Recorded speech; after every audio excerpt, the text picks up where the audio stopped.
Share Conference presents Domscheit-Berg, Open Leaks.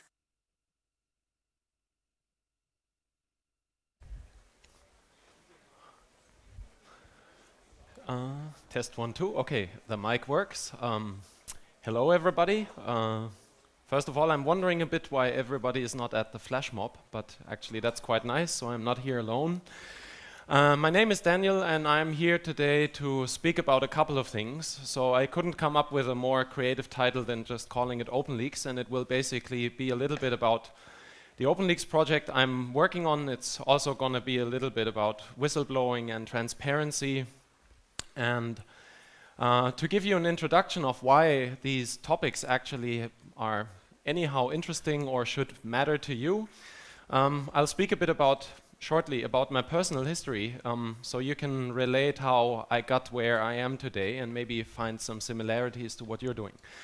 So for me, it all began in around 1986 when I was 8 years old and I got my first computer, which was a Commodore 64 that you can see pictured here, together with what was called a dataset. I'm not sure how many of you have seen this, but that was a storage device for my first computer. And actually, supply for storage media was really kind of unlimited, similar to these days as well, especially because my father had a really big collection of music. And at some stage I found out that I could turn something really awful like Jethro Tull music by flipping a few bits into something much more fun, like playing Spy vs. Spy on my Commodore 64. So this was a really important lesson for me, and as I was quite young, I think for my whole generation, is that by easily remixing something, by changing a few things, by just flipping a few bits, you could get from one thing to something totally different. And I think this is about the time where I kind of lost my concept or my respect for existing things and just taking these things as granted, and where I thought that just by making a few modifications, we can actually change something into something completely different. And that was a really valuable lesson for me.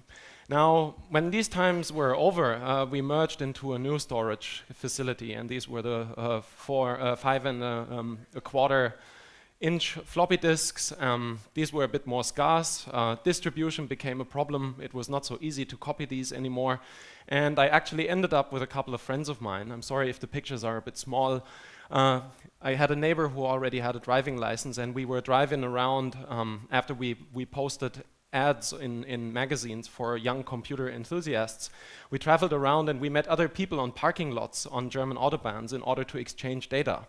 Because there was no network, there was no connectivity in between us that we could afford or that we had any access to at that given time. So from then on, things evolved. We got different storage facilities, and my interest with computers grew. And at some stage, I started to develop some kind of enthusiasm for big data centers, for real professional computers, for networks, for free operating systems like the FreeBSD operating system that I'm a really big fan of. And at some stage in my life, I ended up, damn, that picture is really not good on there. This is the internet. Probably most of you have seen this before. I ended up in this great place called the internet. And it's great because we didn't have this problem anymore of how to transfer data from one point to another. We were all part of some network, and we could all just easily communicate. There were no boundaries.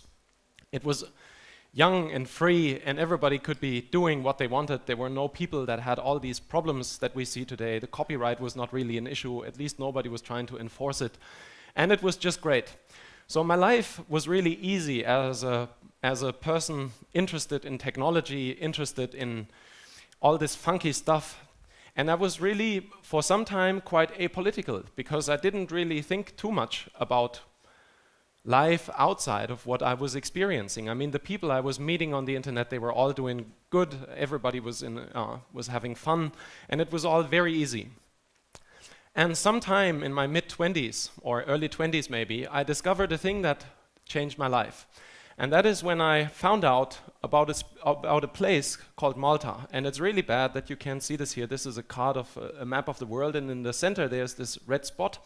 And this is where Malta is located. So I heard about what's going on in Malta, and I didn't know anything about Malta before. And that's when I started to question my life, and that's when I started to think about, are there things happening in the world that I should be aware of that I'm not aware of at all? And from there, I started to think that I don't even know who's producing my clothes. I don't know who is producing the shoes that I'm wearing. So what are the working conditions for the people that are harvesting the cacao beans, because I like drinking cacao? So what's happening in this world that I should be aware of? And why am I not aware of it, even though I'm connected to everybody else? And this is when this whole technical stuff for me became really political, because I started to see that we can use this technology, and today with all the social media, it's even much more possible. We can use this technology in order to understand much better what is happening in the world, and we can penetrate the boundaries, we can penetrate into secret places and find out what we should know about. And that's when I think my whole ambition for whistleblowers and transparency started. So the underlying problem is twofold from my perspective. One problem is that we're living in a world of what you can call global complexity. And this is what I was trying to describe. It is a world where you and I don't understand anymore what's really hanging together. What is the consequence of something you do? What is the consequence of a consumer decision you take? Who do you actually vote for? What are the agendas of these people you're voting for? And what is the consequence of that agenda for somebody living in Africa, somebody living in South America, somebody living in Southeast Asia? So, do I even know what's happening in my own government? I don't. What is the agenda of my own government? I don't know, because it's kind of intransparent. And this is the second problem we have. First is the problem of complexity, and the second problem is that it's all classified. It's overclassified in a way that everybody is making a secret out of what they're doing. And the more power people have, the more true this holds. So we don't understand what's happening in powerful places, what kind of decisions are taking, and I think this is something we should do something about. Now, the problem with secrecy is quite simple, actually. It is because systems that are relying on secrecy tend to corrupt. And the more they rely on this secrecy, the more likely it is that they are corrupt. If you're developing software, maybe you know this problem. If it's a closed shop software, no one is there to independently have a view on your source code, it's quite likely that you have a lot of problems in your software, a lot of bugs that you're not aware of. And in the same way, people corrupt if they are trapped in systems that rely on secrecy. So if people can rely on the fact that whatever they do, whatever they say, however they behave is protected by secrecy, then they will start behaving badly over time. And this is a process that goes on, and at the end of the day, people take really bad decisions, then they behave terribly. So you need this kind of independent verification of what you're doing, and people independently telling you, stop, this is crossing a boundary, you're taking one step too far, or something like this. And we can really easily see this, and I took this one of many examples because you all know that example, the example of ACTA. So we published the first draft for the public in May 2008. And at that stage, ACTA was including, for example, provisions that when you cross a border, people at an airport would be able to have a look at your MP3 player to check if you have violated any kind of copyrights. So this was the kind of idea that people had when they created ACTA. And there's lots of other really ridiculous detail in there, and it's a great example of what happens if people can plan for too long in secrecy, and they just live out their fantasy of how they can control others, how they can surveil others, and all these type of things. Now, it's an example of what happens when stuff stays behind closed doors. And there are many other examples of that. And to expose this, we need people that are called whistleblowers. Now, these whistleblowers are people that are subject matter experts on what's happening because they are part of this whole process. They are persons of conscience that decide to do something about what they know and to tell the public about it because they believe it's in the public's right to know. So they can help to expose lawful wrongs. This is something we have to realize that exists in the world. It doesn't have to be illegal to be wrong. There's a lot of stuff that is legal but is still wrong. And the unfortunate fact for whistleblowers is that often they have to commit an unlawful right in order to expose this.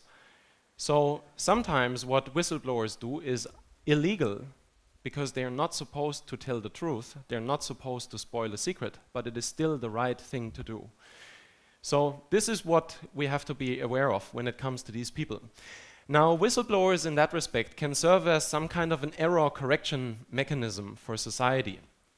They can allow others to independently verify if what is happening in a system is the right thing. So do you, all of you, think that what your government, what a corporation or whatever is doing is the right thing?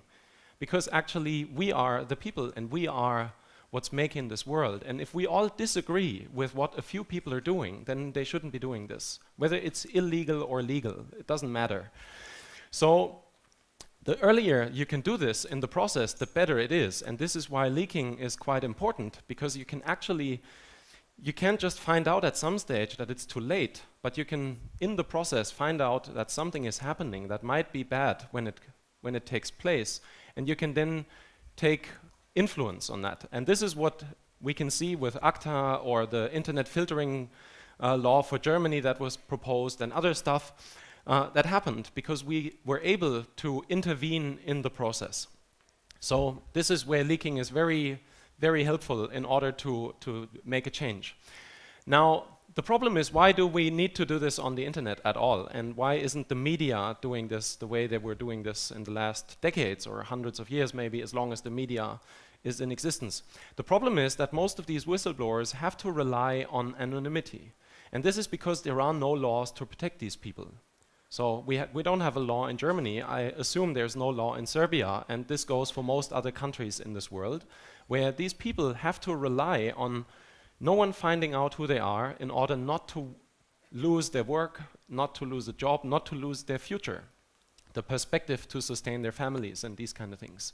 So that is something we have to change, and that's something I cannot stress enough, because in the long run, this is what has to happen. We have to have laws protecting these people. Now, whistleblowers need a partner that they can trust, because they, as I said before, they're going into a risk, they're risking something, so they need someone they can trust, that they can tell about what they see and that's going to report about it. And that's kind of complicated, so trust issues are always kind of complicated. What reporter can you contact? Do you know anyone working at a newspaper? All these type of things. Now, the question that came up at some stage, and this is why WikiLeaks was created, is would any kind of internet platform actually be trustworthy enough for these people to send in their material and to protect them from being exposed? So this is what was the idea behind creating something like WikiLeaks. And when I joined WikiLeaks in 2007, end of 2007, this was what we were what we wanted to find out. And we found out it actually works. People trust the internet. Now, you can speculate about how much that is reasonable or not. In some cases, it might not be reasonable at all. But I would say for 99 point whatever kind of cases of whistleblowing, the internet is okay as a transport medium, because we're not speaking about stuff that would make the NSA angry.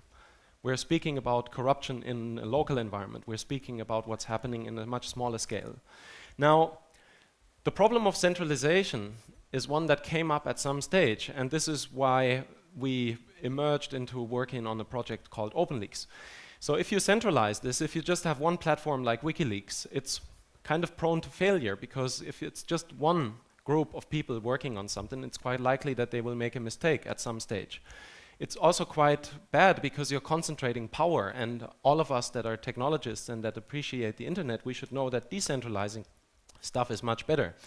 It's also likely to corrupt over time because you're getting too powerful, and maybe at some stage you're just publishing because you can and no one can stop you, and not because it's really meaningful.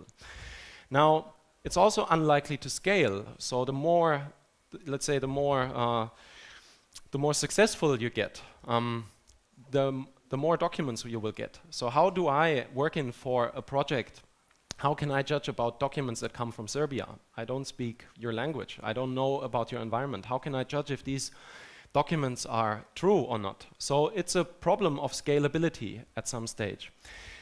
So what we thought when we decided to move away from WikiLeaks and start a project called OpenLeaks is that we want to decentralize that, and that is the big idea behind it is. It was created first of all to clarify what is possible and what is not possible. So what of all of this can you solve on the internet technically, and what is not possible to be solved?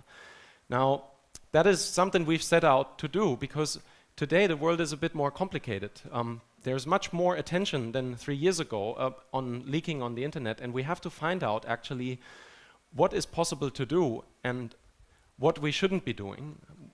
How much can you protect people and how much can you not protect them? Because this is quite an essential question. And we've also wanted to diversify and decentralize the whole flow. So we wanted to make sure that as many organizations as possible can get access to this kind of information, and that actually sources can get in touch with as many organizations as possible. And we wanted to bring more, let's say, professionals into the game. So subject matter experts, journalists, human rights workers, people that actually can deal with this information and that long to have this information because they want to report about it, they want to analyze it, and they want to just work with this. And we wanted to do this, first of all, by working with partner organizations. So we didn't want to create a big organization ourselves, but we wanted to make sure that all the existing organizations can work together and get a mechanism that will help them to get in touch with sources on the internet. And by that, we wanted to enable organizations as much as we could to receive leaks. So this is the ultimate goal that we have. As many organizations as possible should be able to receive leaks. And then it's up to the whistleblower to contact an organization that they trust. And for this, we wanted to define a standard of best practices, for example. So find out how you can solve things technically, meaningfully, how you can, and what you cannot solve, so that you know what you should do and what you shouldn't be doing. And then write this down and put up a database of knowledge that people can use in order to do this. And this involves a lot of transferring of knowledge and expertise. So this is mainly what OpenLeaks is about today, I guess, and especially will be about in the future, is transferring knowledge to people. And to make sure that people can create these kind of platforms on a solid basis, and they don't, not everybody has to start their own research right from scratch. So today, we're at a stage where we have successfully set up offices. That was quite important to us because we want to be a proper organization. And we have room for workshops. So we can train people. We can work with human rights workers, with journalists, with activists, and all these things. The creation of our formal structure is underway. This is unfortunately, as much as I hate it myself, something that's taken longer than expected. I'm really inefficient in doing this, I have to admit. I should probably give this to somebody else, but somehow, I don't know, it hasn't happened yet, but it's gonna happen soon. And we're technically, from a technical side, operational, but we're also requiring much more knowledge transfer. So this is a bit what Vladan said in his keynote, that there's this fine line that you have to walk where this conference, for example, might become a product, and then people come here to consume this product, but they're not part of this thing anymore. And that's what he wants to avoid. And in the same way, we want to avoid that people see OpenLeaks as a project, as a product, because it's not something they can consume. If you want to run a website that people can use in order to submit this kind of information, then you will need to know what you're doing. And you cannot just rely on a ready product out of the shelf that you can use and then everything is fine. So we need to make this knowledge transfer happening. So tomorrow, OpenLeaks will be much more about these workshops, and we will start running these workshops on a regular basis from July on. And we will be teaching in tech workshops organizations that want to have a leaking platform in the same way that we will have workshops for security workshops and technical workshops for journalists and human rights workers and activists, and teach them and tell them how to securely communicate, how to use this beautiful technology, but make sure that they're not running into any kind of problem. And from the experience we have so far, journalists, for example, they don't know anything about computer security, and that's really bad because they're dealing with a lot of sensitive information. Now, the day after tomorrow, we hope that there are going to be more secure platforms for whistleblowers to turn to.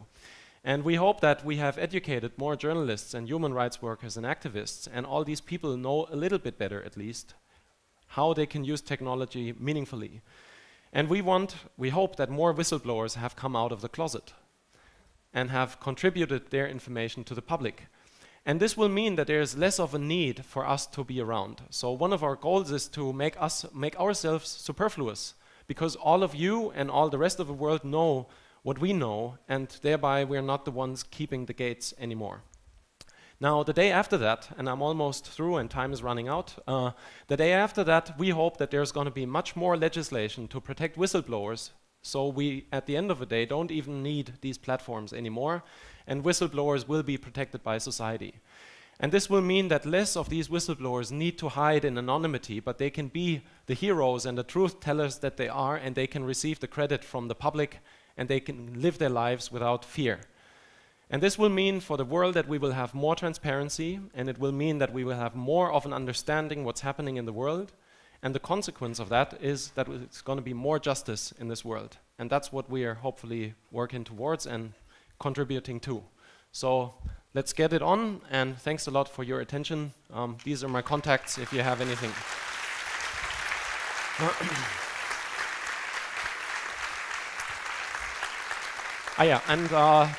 There's a question and answer session, I think. So thanks.